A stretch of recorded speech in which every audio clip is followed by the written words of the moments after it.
The open G center is a very, very sticky conditioning. Tomorrow I'm about to do a talk, an interview with two other women talking about the open G center. And it's no mistake that today I'm purging another round of this feeling of really wanting to know and have a clear direction and purpose. And I'm feeling really grateful for the fatigue and the headache in the body, because what my truest longing is to rest in the being that I've had enough experience with to know that this truth of who I am, the beingness,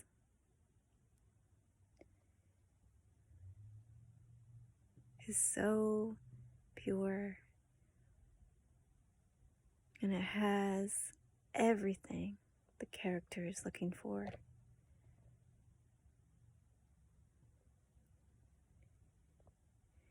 And what's happening is the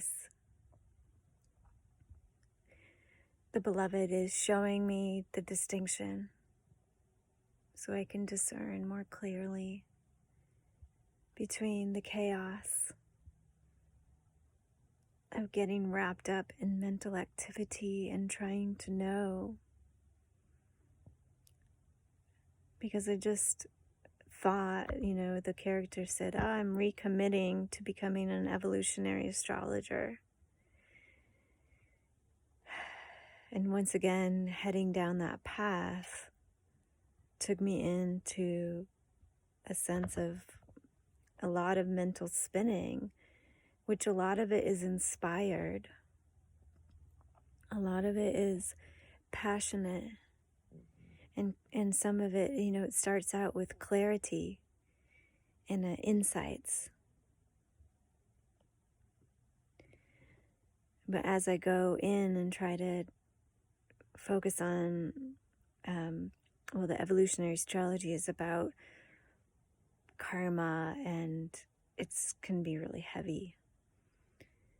So I think what I'm being shown also is to stay in the lightness, to stay in the lightness of being. And whatever takes me out of that is the not self-programming. And it brings up a lot of fear because, of course, we all want to know what our purpose is.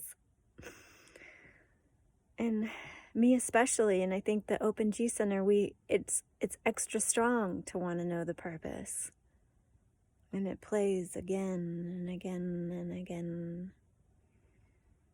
And I keep saying, I'm willing to let this go. I'm willing to let go of the astrology, not for myself as a hobby, but as in terms of a career path. If that's the highest purpose, and yet I can feel that there's a lot of identification with knowing something, to be somebody who knows something.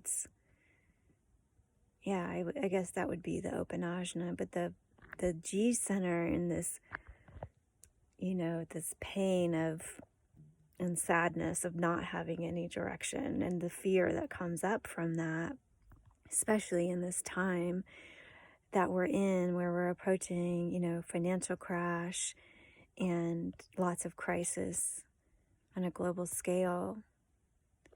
Especially now, the mind is like, well, if I have this career, then I'll feel more secure. Woof. Yeah, but the truth that's been seen and felt is that the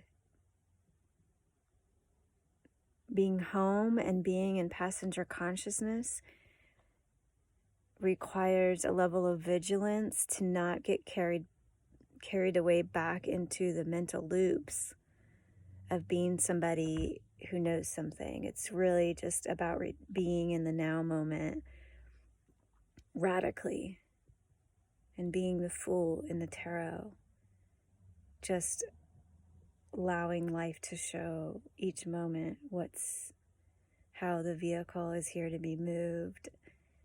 And so I'm returning to this radical, and just I can feel it's just about the simplicity of like taking care of what's next, what's in front of me, like cleaning the dishes, feeding the body, walking in nature, staying in this real lightness.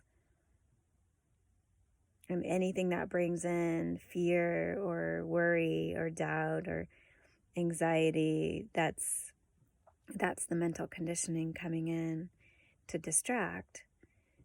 And while those loops will happen again, it's just to watch from the passenger consciousness. And that's why I'm recording this video, is because as I speak into the camera, I can return to this place of watching the character more than sometimes if I'm just sitting in meditation. So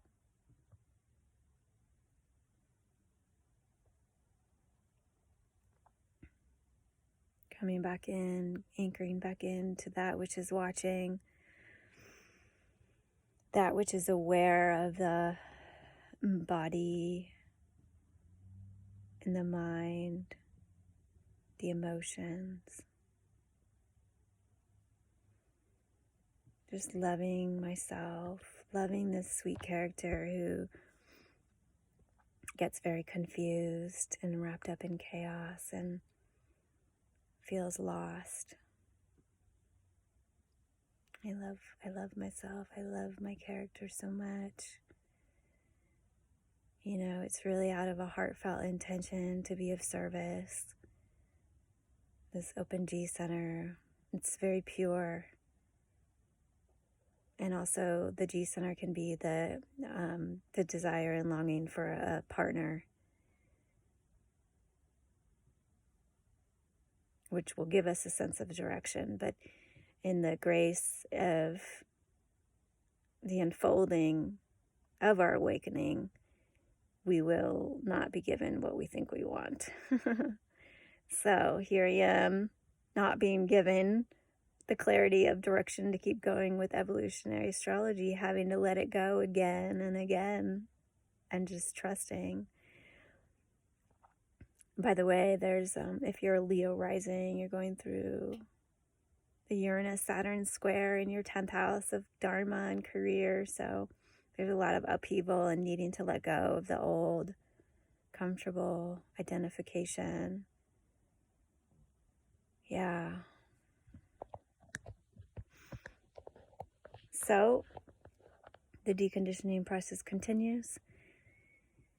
And just gonna keep going through my day and seeing what arises. Keeping it real simple.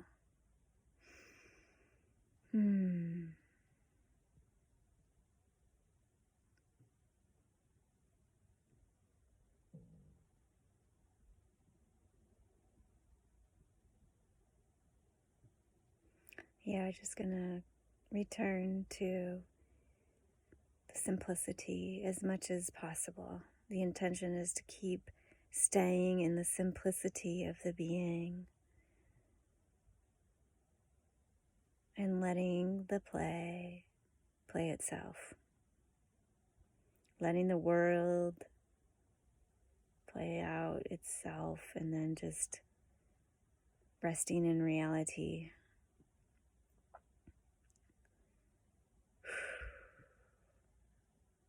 What a wild journey.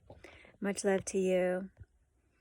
Sending light and prayers and love for everyone to recognize the truth of who they are and awaken to love